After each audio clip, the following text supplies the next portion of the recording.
Now I'm embracing my naked face despite my spots and imperfections. I'm beginning to enjoy it, but now let's get glam.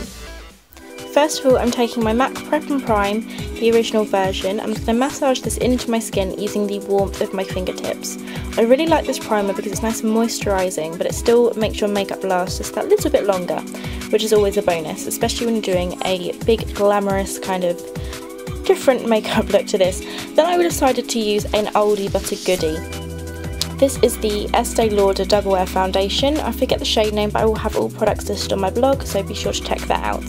I dusted it all over my face, then buffed it into the skin using this Bdellium Tools buffing brush, which is amazing for buffing in foundation to give a really flawless finish. I also find this brush really works well on thicker foundations. I'm not too sure why, but it really does work.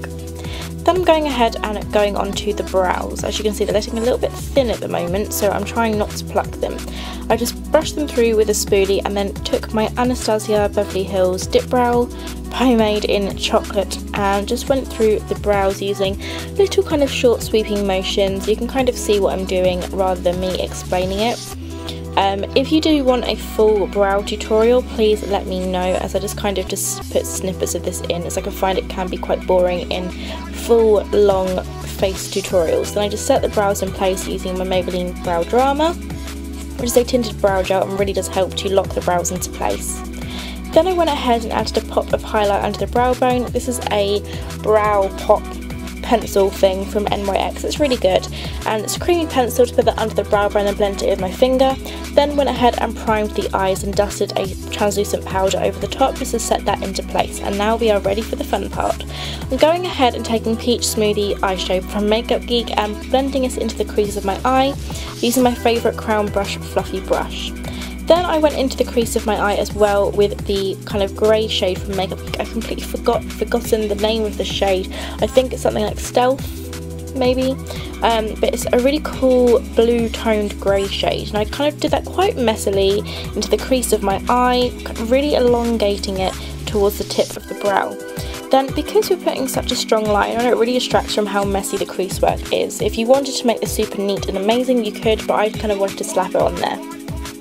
I then began to apply a winged liner just using a piece of tape, just because I wanted a really dramatic wing, and I also kind of angled the tape going slightly more upwards than usual, just so I had room to fit the extra wing that we were going to be applying later on. So as you can see, it's slightly more angled up towards my brow than it usually would be, just so I can fit the other wing in.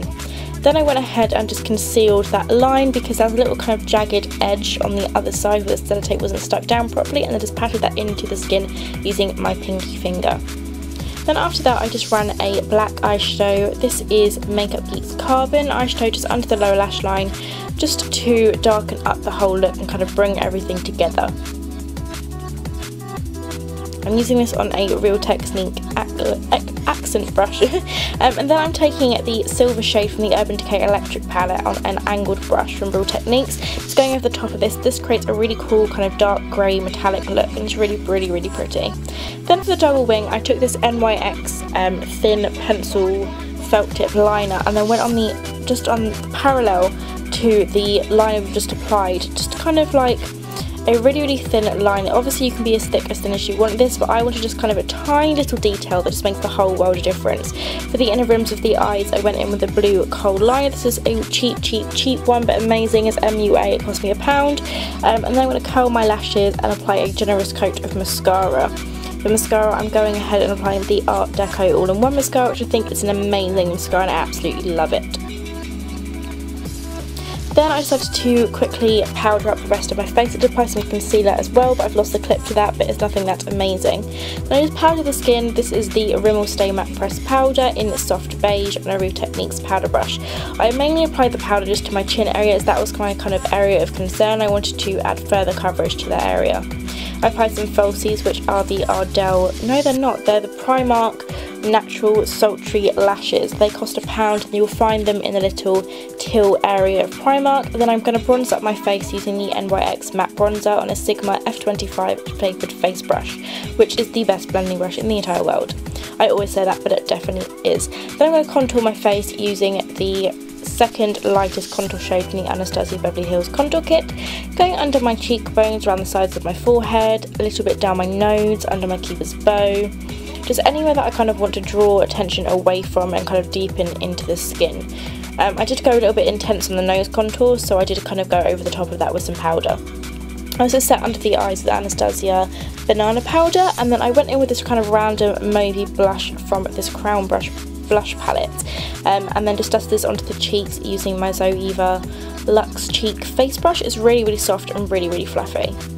Then for highlighter, I used the Anastasia Contour Kit highlighter, the shimmery one. I don't know what it's called, but it will be on my blog, and it's really, really pretty. It's quite subtle, but in photos it looks really pretty.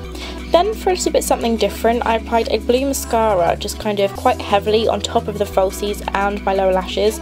This creates that extra kind of eye-catching look, and I promise you, you won't look crazy because you've got the black underneath. It just creates that extra pop of colour.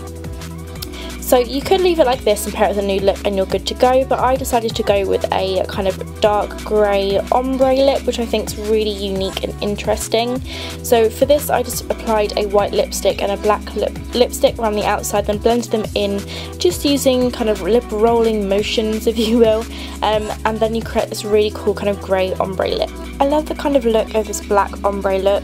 It just looks so unique and fun, and I think it's just a little bit more interesting than just going with a kind of a blue lip or even a nude lip.